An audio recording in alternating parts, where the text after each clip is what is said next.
خلق السماوات والأرض وأنزل من السماء ماء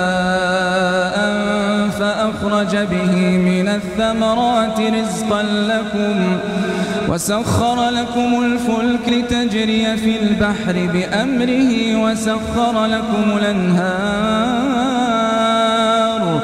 وسخر لكم الشمس والقمر دائبين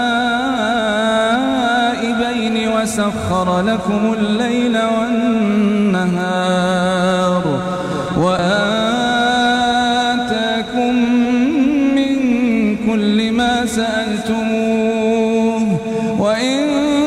تعدوا نعمة الله لا تحصوها إن الإنسان لظلوم كفار. وإذ قال إبراهيم رب اجعل هذا البلد آمنا واجنبني وبني أن نعبد الأصنام رب إنهن أضللن